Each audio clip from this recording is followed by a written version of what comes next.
This lecture video is in continuation of my previous lecture on crossing Brooklyn Ferry, in which I dealt with a brief biography of Walt Whitman at first, talked about his most famous collection of poems, Leaves of Grass, and analyzed the first two sections of Whitman's poem, Crossing Brooklyn Ferry. Before I take up my analysis of the remaining 7 sections, I would like to bring to your attention the fact that the world celebrated Whitman's 200th birth anniversary in mid-spring last year. Section 3. The rhythm of ebb and flow, referred to in the previous sections, continues in this section also. The poet moves from the general illustrations of similitudes expressed in the second section to specific detailed description of sights and sounds of the ferry ride. An important point also to be noticed is that the poet shifts in emphasis from him to us as participants in the crossing experience. In this segment of the poem, the speaker investigates the minute shared experiences between all the commuters who have voyaged and will go on this ferry in future. Regardless of the time, ferry riders on this course will encounter the timeless immortal view, the round mass, the steamer ships in motion, the reflection of the summer sky in water, the foundry chimneys burning, and the seagulls flying by. The speaker feels as if these commonalities can join individuals across various chronicled periods. Thus, the poet's longing to transcend time, place, and distance to establish contact with people of the future generation, particularly the surging humanity, is evidently clear. The lines, I quote, "It avails not, time nor place, distance avails not. I am with you, you men and women of a generation, or ever so many generations hence," unquote, make it clear that material separation, the divisions of time and space, or differences of personal situations can quite dissolve when exposed to the shared moments of seeing and being.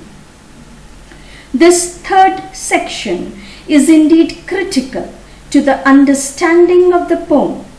Through the use of the technique of syntax and manipulation of verbs, the poet gives the impression that the present will seem to remain the same moment throughout. Notice the use of anaphora also. The vivid description of the journey on the river is also an indication of the motion of the day from morning until midnight.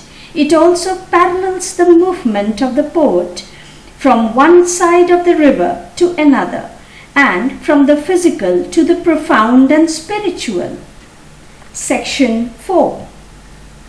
The fourth section makes up what could be called the recapitulation of the third section by restating his love and enjoyment of the cities, the river, and the people, including those whom he feels close, even those who will come after him.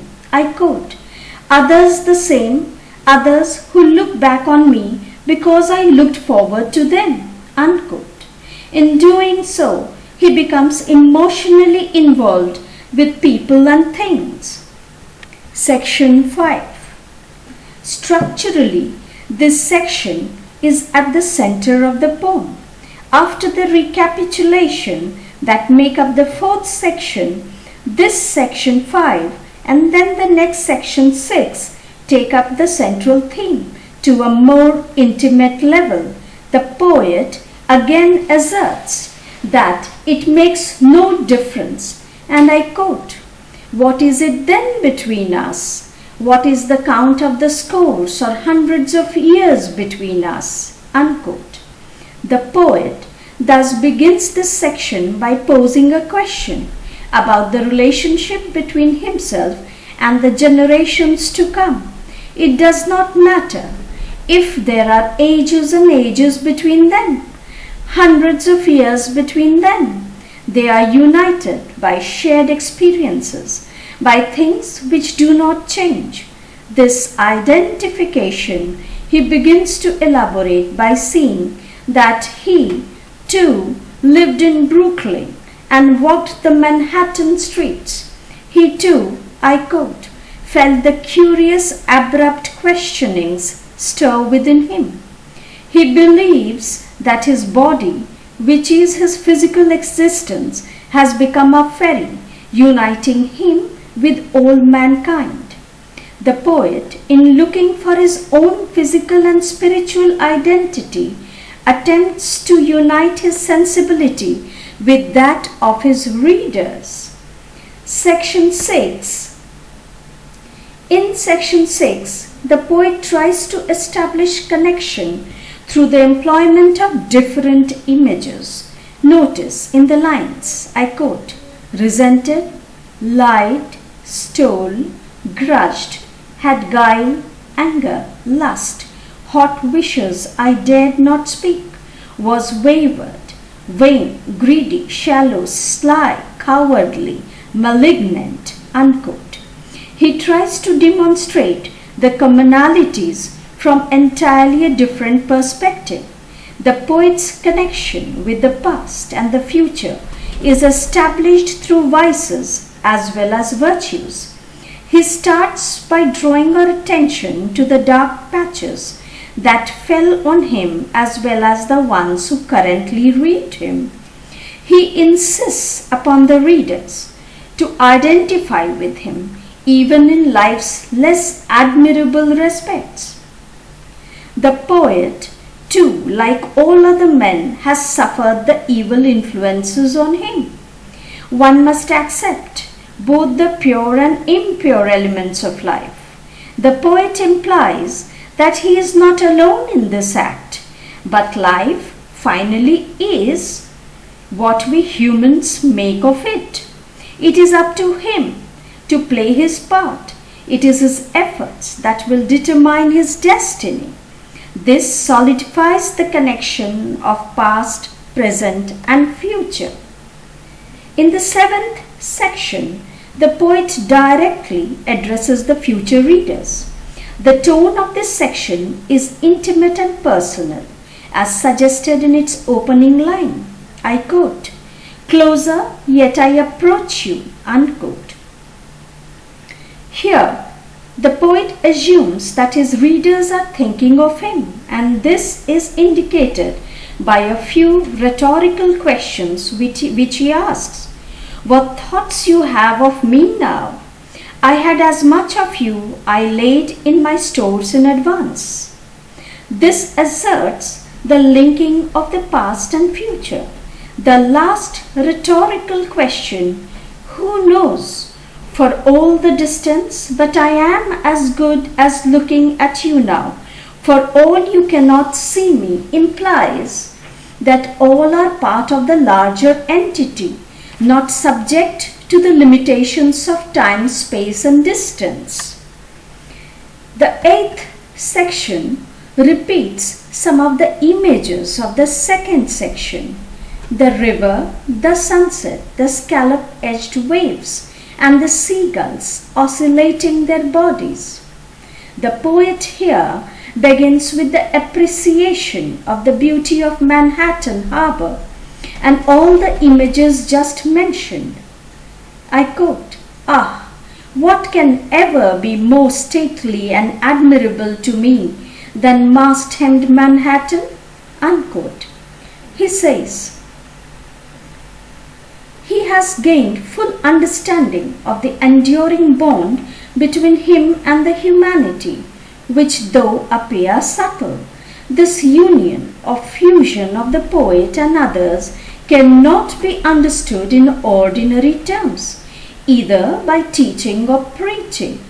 The connection is firmly established when he says, I quote, "We understand then, do we not? The union with the reader is mystical and beyond the bounds of rational thought or philosophy." Section 9 and the final section. After the direct identification, which no book can teach or preacher can preach, the poet in this final section invokes the scenes and phenomena already mentioned. The river, the tide, the waves, clouds, countless crowds of passengers, masts of Manhattan and hills of Brooklyn, the ships, the seabirds, foundry chimneys, flags of nations. The poet invokes them to continue doing their work in the overall scheme. This restates the poem's main idea or the main theme. It is worth noting here that the poet uses the language of incantation to invoke the images of his experiences in order to suggest the flow of time. The physical existence of man is like a ferry plying between the two shores of mortality and immortality, and the poet calls on countless crowds of passengers to cross the river from shore to shore. He uses objects to express the idea of the search for the eternal beyond the transient. This he does through the use of his imagination. The section closes with a highly philosophical tone in the last 4 lines. And I quote, "We use you and do not cast you aside. We plant you permanently within us. We fathom you not, we love you. There is perfection in you also. You furnish your paths towards eternity. Great or small, you furnish your paths towards the soul." Now the form and meter of the poem. The entire poem is written in 9 sections and it is in free verse. It consists of lines of varying length. The whole poem is structurally united by one main idea. The poet makes ample use of visual imagery which can be seen throughout the poem. The ebb and flow tide, the crowds of passengers, the gulls oscillating, the chimney, the streets, etc. He makes use of catalogue technique or the list technique, as is evident in the wolf, snake, the hog. He makes use of apostrophe, questions, pun, dashes, metaphor, anaphor, and repetitions. They are done to bring home the central idea or the central theme of the poem of shared experiences of humanity. Stay safe, stay healthy. Thank you.